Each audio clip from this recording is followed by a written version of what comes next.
Assalamualaikum warahmatullahi wabarakatuh. Alhamdulillahirrabbilalamin. Allahumma salli ala Sayyidina Muhammad wa ala ali Sayyidina Muhammad. Kali ini kita akan tetap membahas tentang berhala.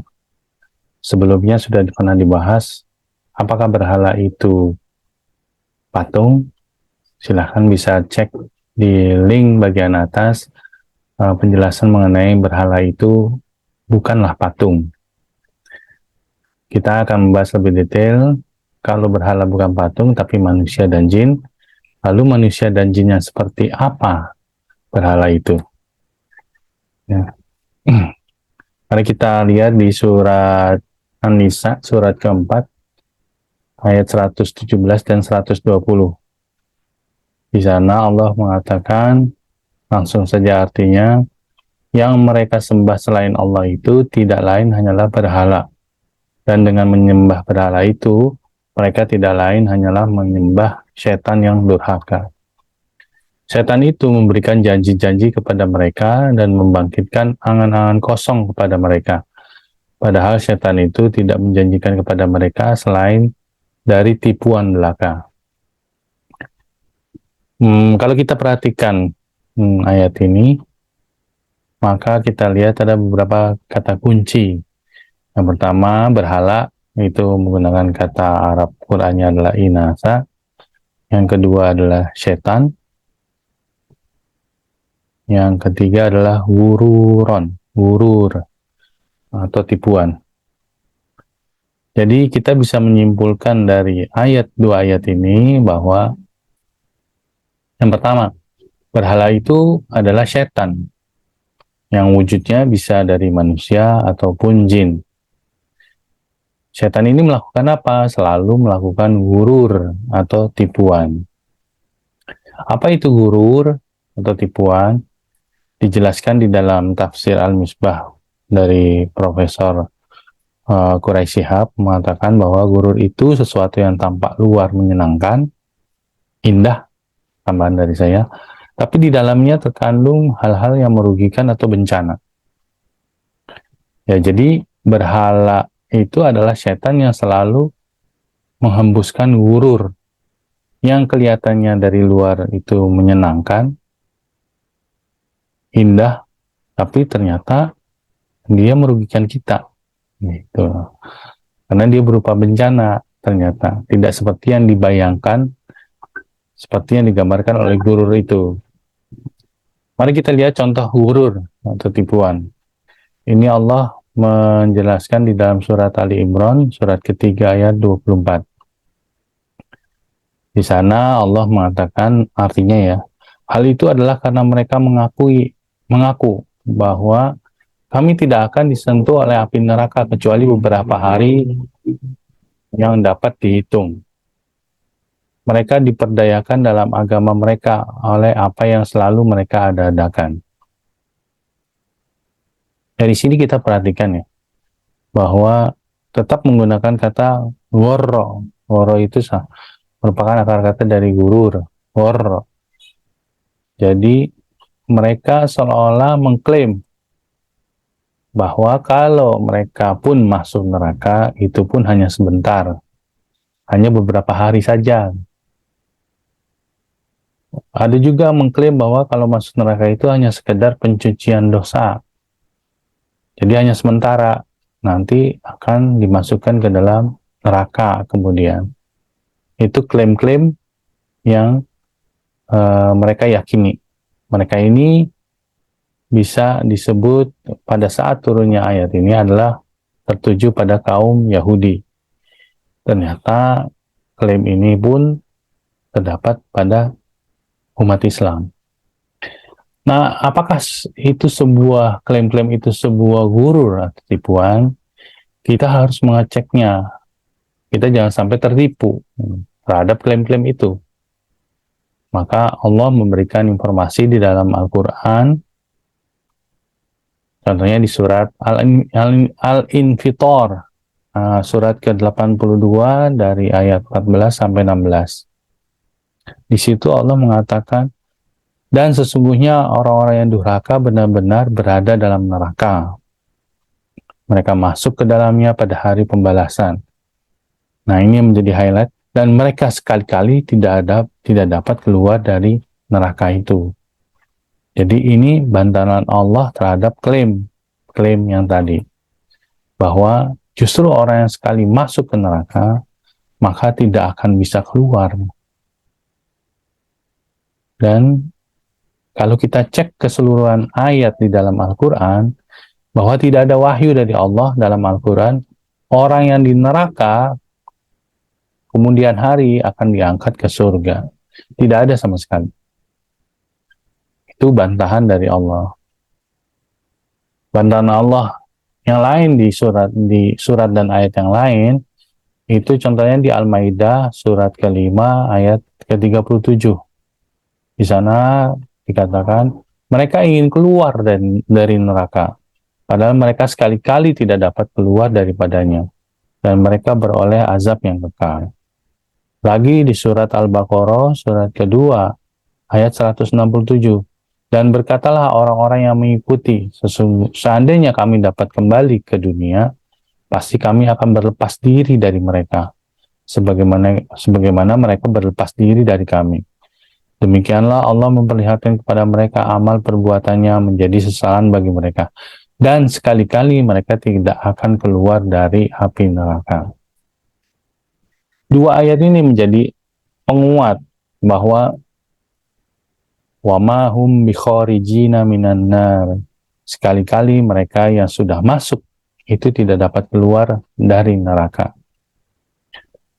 Ini penegasannya Allah berulang kali, menegaskan bahwa klaim yang tadi dikatakan bahwa kalau masuk neraka itu hanya sebentar, hanya beberapa hari, atau dianggap sebagai pencucian dosa, kemudian akan dimasukkan ke dalam surga, Allah telah bantah berulang kali.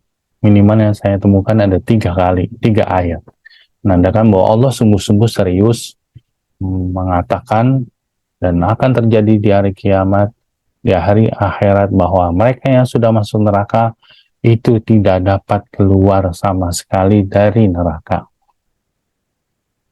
Ya, lalu bagaimana kita bisa mengindikasikan sebuah gurur atau tipuan? Mari kita lihat di surat Al-A'raf, surat ke-7, ayat 19 sampai 22.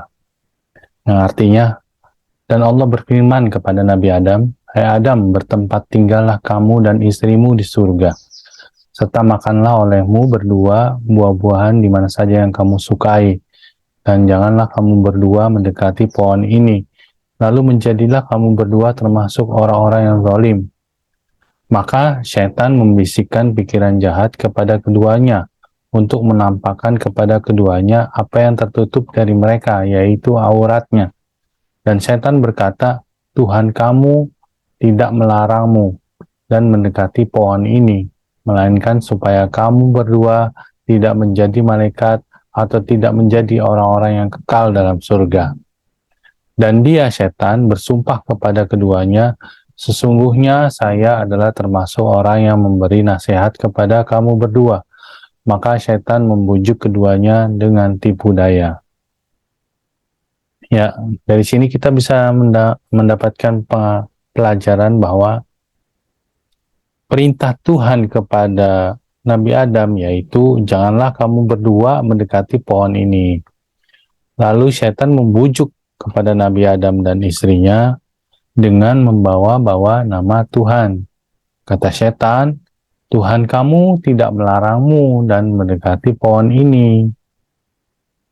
Dan dari situ Allah tegaskan bahwa Nabi Adam dan istrinya itu kena tipu daya syaitan. Jadi, kita bisa lihat bahwa gurur atau tipuan itu selalu berbeda, bahkan berseberangan dengan wahyu dari Allah. Contohnya tadi, yang Nabi Adam tersebut dibujuk oleh setan, dia untuk mendekati pohon ini, padahal wahyu dari Tuhan atau perintah dari Allah adalah menjauhi pohon tersebut. Setan itu berani menipu atas nama Tuhan, walaupun setan itu sering bertemu dengan Tuhan langsung. tapi dia berani menipu atas nama Tuhan. Dari sini kita harus berhati-hati. Tidak semua atas nama Tuhan itu pasti bersesuaian dengan wahyu dari Tuhan itu sendiri. Ya. Kita bisa belajar bahwa Nabi Adam dan istrinya tertipu. Mudah-mudahan kita bisa terhindar dari tipuan-tipuan setan walaupun mengatasnamakan Tuhan, mengatasnamakan Allah dan sebagainya. Lalu bagaimana kita mengecek atau solusinya bagaimana biar bisa mendeteksi bahwa klaim itu sebuah gurur, sebuah tipuan, atau sebuah kebenaran atau al-haq. Allah memberikan tuntunan kepada kita di 2 ayat berikut ini.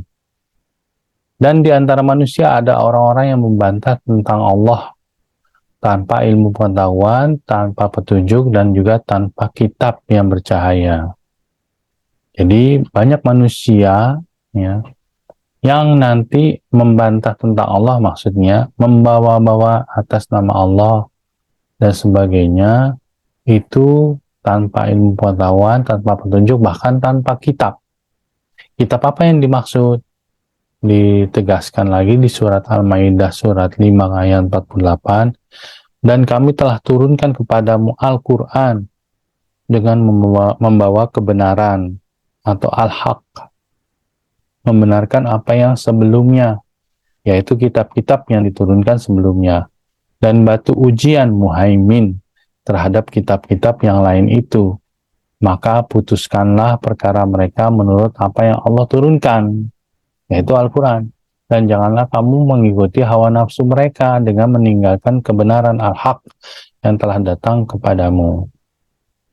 Jadi, jika kita membawa nama Allah atau siapapun, atau entah itu diberi gelar yang setinggi apapun, gelar ulama, ustadz, imam, imam hadis, kayak imam fikih dan sebagainya, itu kalau membawa nama Allah harusnya mereka menggunakan kitabnya Allah atau Al-Quran. Jika tidak, maka kita harus waspada, hati-hati. Jangan sampai kita tertipu walaupun itu manusia yang digelari tinggi oleh manusia yang lain. Karena manusia itu pasti ada salahnya dan ada juga benarnya. Kenapa harus membawa kitab Allah, keterangan dari Allah? Yaitu karena Al-Quran adalah batu ujian atau tolok ukur kebenaran dari Allah. Sedangkan kitab-kitab yang lain itu diduga bukan dari Allah. Al-Quran adalah kebenaran yang datang dari Allah saat ini. Jadi kita bisa mengeceknya di dalam Al-Quran, sebuah klaim, sebuah keyakinan, sebuah informasi yang terkandung membawa nama Allah, maka kita ceknya melalui Al-Quran, ada atau tidak, berseberangan atau tidak, dan sebagainya. Kita bisa lihat di contoh gurur yang lain, ya, yaitu di surat 2 ayat 94 dan 95. Dikatakan di sana, katakanlah hai Muhammad kepada kita, jika kamu menganggap bahwa kampung akhirat atau surga itu khusus untukmu di sisi Allah, bukan untuk orang lain, maka inginilah kematianmu jika kamu memang benar. Kata Allah, dan sekali-kali mereka tidak akan mengingini kematian itu selama-lamanya, karena kesalahan-kesalahan yang telah diperbuat oleh tangan mereka sendiri, dan Allah Maha mengetahui siapa orang-orang yang aniaya.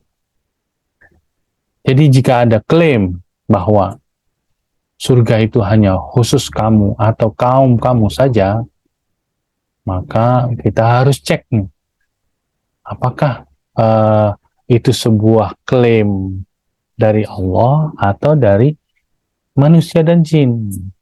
Kita lihat dari Allah, bantahan Allah nih, melalui Qur'annya, surat 2 ayat 62 dan surat 5 ayat 69. Betul nggak tadi klaim bahwa surga itu hanya milik kaum tertentu?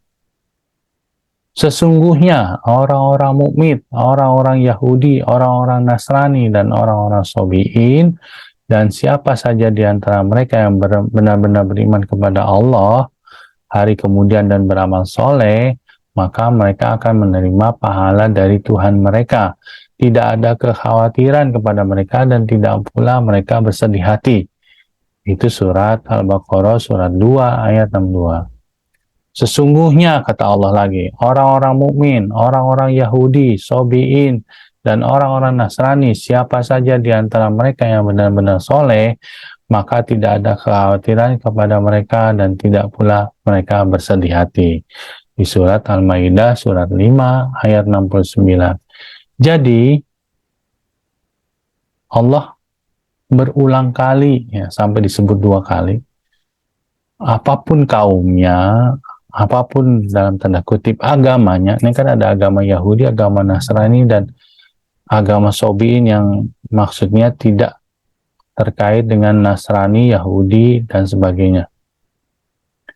Itu bahwa mereka akan diberikan pahala jika mereka beriman kepada Allah dan hari kemudian. Bisa juga mereka menyebut nama Allah itu, nama Tuhannya tidak harus dengan kata Allah, bisa juga nama Tuhan Yang Maha Esa, Sang Hyang Widi, Yahweh, dan sebagainya. Kenapa di sini disebut nama Allah? Karena nama Tuhan adalah Allah, karena ayat ini turun kepada orang Arab, dan orang Arab taunya nama Tuhan adalah Allah. Gitu. Jadi selama mereka beramal soleh, maka akan mendapatkan pahala dari Tuhan mereka, dan mereka tidak kekhawatiran, nggak perlu khawatir dan tidak perlu bersedih hati. Jadi tidak hanya untuk kaum manusia tertentu, seperti klaim yang tadi barusan bahwa surga adalah milik kaum tertentu, milik orang Islam aja, milik orang Nasrani aja, milik orang Yahudi saja. Tidak, mereka itu dalam tanda kutip adalah salah keyakinannya, karena Allah mengatakan tidak ada kekhawatiran dan bersedih hati mereka. Maksudnya tidak ada kekhawatiran dan bersedih hati, itu maksudnya adalah surga, tinggal di surga, seperti yang dikatakan oleh Allah di surat Al-Ahqaf surat ke-46 ayat 13 sampai 14. Sesungguhnya orang-orang yang mengatakan Tuhan kami adalah Allah, bisa disebut dengan Tuhan yang lain. Sesungguhnya Tuhan kami ialah Tuhan Yang Maha Esa, sesungguhnya Tuhan kami adalah Yahweh, sesungguhnya Tuhan kami adalah Sang Hyang Widi, sesuai dengan nama-nama penyebutan nama kaumnya. Kemudian mereka tetap istiqomah, berbuat baik, tetap istiqomah, dan sebagainya. Maka tidak ada kekhawatiran terhadap mereka dan tidak pula mereka berduka cita. Mereka itulah penghuni-penghuni surga. Mereka kekal di dalamnya dan sebagai balasan atas apa yang telah mereka kerjakan. Jadi surga itu adalah tempat di mana tidak ada kekhawatiran dan bersedih hati. Jadi jelas ya, bahwa klaim yang tadi dikatakan bahwa surga adalah milik kaum tertentu adalah salah. Allah tegaskan bahwa surga itu bisa dihuni oleh siapapun, apapun kaumnya, apapun agamanya, selama mereka berbuat baik dan selama mereka berkeyakinan bahwa ada Tuhan dan perintah kebaikan berasal dari Tuhan, dan mereka akan mendapatkan balasan atas kebaikan yang mereka lakukan. Kesimpulan yang bisa kita ambilnya dari pembahasan kali ini adalah satu, berhala itu adalah manusia dan jin yang selalu menghembus-hembuskan, membisikkan gurur, tipuan kepada kita, walau menggunakan atas nama Tuhan atau Allah. Ya, seperti yang sudah dicontohkan, setan itu berani mengatasnamakan Tuhan untuk membujuk Nabi Adam, apalagi pada kita. Nah, bagaimana kita bisa mengindikasikan itu sebuah gurur atau tipuan? Indikatornya adalah gurur itu selalu berbeda, bahkan berseberangan dengan wahyu dari Allah atau Al-Quran. selalu berbeda dan berseberangan dengan Al-Quran. Nah, jika tidak ada keterangan dari Al-Quran atau Allah tidak pernah mewahyukan tentang itu, tetapi disampaikan seolah-olah itu dari Allah atau dari Al-Quran, itulah sebuah tanda kutip tipuan. Kita harus waspada. Tetap harus waspada. Yang berbeda dan berseberangan jelas itu semua tipuan. Tapi kalau yang tidak ada informasinya di Al-Quran, maka kita harus waspada. Solusi agar terhindar dari gurur atau tipuan, harus selalu cek ke dalam kitabnya Allah, yaitu Al-Quran. Segala informasi, klaim, janji, keyakinan, harapan yang membawa nama Allah. Jadi kita harus cek kepada kitabnya Allah. Ya. Misal ada klaim atau keyakinan atau harapan yang diawali dengan ucapan-ucapan, demi Allah, kita akan mendapatkan bla bla bla. Demi Allah, kita akan mendapatkan surga. Allahu Akbar, kita akan mendapatkan surga dengan bidadari 72. Nah, misalnya seperti itu. Ada nggak bidadari 72? Seperti yang diklaim oleh para terorisnya. Demi Rasulullah, bahwa kiamat sudah sangat dekat. Demi Rasulullah, bahwa nanti ada Dajjal yang akan menghantui kita. Demi Allah, demi Rasulullah, bahwa Dajjal itu punya kekuatan yang luar biasa, hampir menandingi kekuatannya Allah. Bisa menghidupkan dan mematikan makhluk. Misalnya seperti, nah kita harus cek ke dalam kitabnya Allah. Ada nggak? Berseberangan nggak? Gitu. Karena kenapa harus cek ke dalam Al-Quran? Karena Al-Quran itu sebagai batu ujian atau tolok ukur kebenaran. Karena kebenaran, al-haq itu turun dari Allah. Dan itu pasti, tidak ada keraguan di dalam. Contoh gurur atau tipuan. Menduga kalau masuk neraka hanya sebentar, hanya beberapa hari. Seperti yang diklaim oleh kaum Yahudi ketika turunnya ayat ini. Tapi ternyata sebagian umat Islam meyakini bahwa kalau masuk neraka itu hanya sebentar. Masuk neraka itu hanya sementara. Bagi yang beriman menurut Islam, menurut Kristen, itu hanya penyucian dosa doang, sebentar doang, nanti masuk ke neraka, masuk ke surga setelahnya. Itulah adalah contoh-contoh gurur tipuan. Ada lagi contoh tipuan gurur adalah menyangka surga itu hanya khusus untuk kaum tertentu saja, hanya untuk kaum Islam aja, hanya untuk kaum Nasrani aja, hanya untuk kaum Yahudi aja, dan seterusnya. Itu kita harus cek gurur itu. Benar nggak? Kalau berseberangan, dan kita cek ternyata berseberangan, bahwa itu adalah tipuan semata. Karena Allah memberitahu kepada kita, kalau sudah masuk neraka, tidak akan bisa keluar sama sekali. Jadi tidak ada, Allah mengatakan, kalau udah masuk neraka, dicuci sebentar, lalu dia akan masuk ke dalam surga. Itu tidak ada keterangannya di Al-Quran. Dan surga itu prerogatif dari Allah. Allah sendiri menyatakan, kalau kita yakin bahwa itu prerogatif Allah, dan Allah menyatakan bisa dimasuki dari kaum mana saja selama hidup di dunia dia telah berbuat baik. Sekian dari kami. Kalau ada diskusi, koreksi, masukan, dan sebagainya, bisa berkomentar di bawah video ini. Terima kasih. Wabillahi taufiq wal hidayah. Wassalamualaikum warahmatullahi wabarakatuh.